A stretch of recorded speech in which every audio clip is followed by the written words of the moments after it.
അപ്പോൾ കമാലുദ്ദീൻ എന്നുള്ളതാണ് എൻ്റെ ഒറിജിനൽ നെയിം എന്നുള്ള ആർക്കും അറിയില്ല. സിനിമയിൽ പ്രവർത്തിക്കുന്ന എൻ്റെ സുഹൃത്തുക്കൾക്ക് പോലും അറിയില്ല.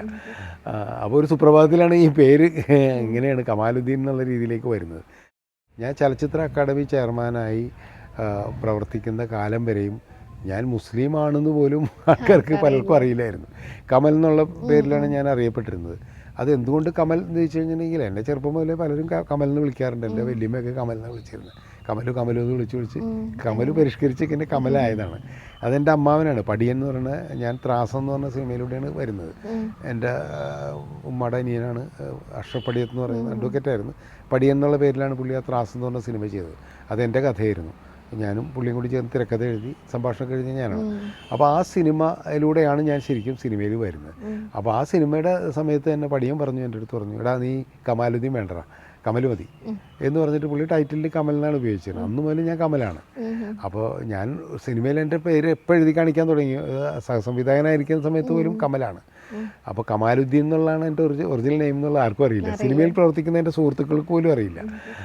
അപ്പോൾ ഒരു സുപ്രഭാതത്തിലാണ് ഈ പേര് ഇങ്ങനെയാണ് കമാലുദ്ദീൻ എന്നുള്ള രീതിയിലേക്ക് വരുന്നത്. അതിന് കാരണം ചലച്ചിത്ര അക്കാദമിയിൽ ഞാൻ ഉള്ള സമയത്താണ് ഒരു വർഷം ഈ ദേശീയ ഗാനമായിട്ട് ബന്ധപ്പെട്ടിട്ട് ഒരു പ്രശ്നം വന്നല്ലോ. അന്ന് സുപ്രീം കോടതിയുടെ വിധിയായിരുന്നു എല്ലാ തിയേറ്ററിലും ദേശീയ ഗാനം ആലപിക്കണമെന്നുള്ളത്. ഫെസ്റ്റിവലിനും എല്ലാ ഷോയ്ക്കും വെക്കണമെന്നുള്ളൊരു പ്രശ്നം വരികയും ഡെലിഗേറ്റ്സ് എല്ലാ ഷോയ്ക്കും ഇത് എഴുന്നേറ്റ് നിൽക്കുന്ന ഒരു വലിയ ബാധ്യതയായിട്ട് അവർക്ക് തോന്നിയിട്ട് കുറേ പേര് എഴുന്നേറ്റ് നിൽക്കാതിരുന്നു. അത് നിശാഗന്ധിയിലായിരുന്നു. കുറേ പേര് എഴുന്നേറ്റ് നിൽക്കാതെയപ്പോൾ അവരെ അറസ്റ്റ് ചെയ്തുകൊണ്ടേ പോലീസ്. അപ്പോൾ രണ്ട് വാദം വന്നു. ഒന്ന്, നിശാഗന്ധി സിനിമാ തിയേറ്ററല്ല, നിശാഗന്ധി ഒരു ഹാളാണ്, അവിടെ നമ്മൾ സിനിമ കാണിക്കുന്നു എന്ന് മാത്രമേ ഉള്ളൂ, അവിടെ എഴുന്നേറ്റ് നിൽക്കണമെന്നുള്ളതായിരുന്നു ഈ ഡെലിഗേറ്റ്സിൻ്റെ വാദം. ഒരു പരിധിവരെ അത് ന്യായമാണ്. അപ്പം ഞാനിതിൻ്റെ ഇടയിൽ പെട്ടുപോയി. കാരണം എന്താ വെച്ച് കഴിഞ്ഞാൽ പത്രക്കാരും ഇവരൊക്കെ വന്നു കഴിഞ്ഞപ്പോൾ, പോലീസും വന്നു കഴിഞ്ഞപ്പോൾ ഈ കുട്ടികളെ അറസ്റ്റ് ചെയ്തുകൊണ്ടാണോ ഒരിക്കലും ശരിയായിരുന്നില്ല ഡെലിഗേറ്റ്സിനെ. ചെയർമാൻ എന്നുള്ള രീതിയിൽ എനിക്ക് ഉത്തരവാദിത്വമുണ്ട് ഡെലിഗേറ്റ്സിൻ്റെ കാര്യത്തിൽ. അതുകൊണ്ട് ഞാൻ അതിനെതിരെ സംസാരിച്ചു, ചാനലിലൊക്കെ അതിനെതിരെ സംസാരിച്ചു.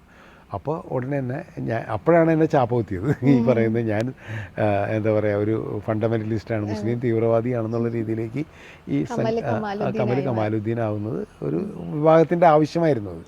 അതിനെതിരെ എൻ്റെ നാട്ടിൽ തന്നെയുള്ള കൊടുങ്ങല്ലൂർ ഫിലിം സൊസൈറ്റിയിലെ കുറേ പിള്ളേർ, വളരെ പ്രോഗ്രസീവായ പിള്ളേരാണ് സുപ്രീം കോടതിയിൽ പോയത്. അവരുടെ കോടതിയുടെ കേസിൻ്റെ അടിസ്ഥാനത്തിലാണ് ലാസ്റ്റ് വിധി വന്നത്. ഇപ്പോൾ ചില തിയേറ്ററുകളിൽ ദേശീയഗാനം വരുമ്പോൾ വെക്കേണ്ട കാര്യമില്ല എന്ന്, എഴുന്നേറ്റ് നിൽക്കേണ്ടെന്നൊക്കെയുള്ള സുപ്രീം കോടതി വിധി വന്നു. ഇപ്പോൾ ഒരു തിയേറ്ററിലും നമ്മൾ കാണുന്നില്ലല്ലോ സാധനം. അപ്പോൾ അതൊരു സമയത്തുണ്ടായിരുന്നു. പക്ഷേ അതിൻ്റെ പേരിലാണ് എന്നെ ചാപ്പ കുത്തുകയും എന്നോട് പാകിസ്ഥാനിൽ പോകാൻ പറഞ്ഞത്.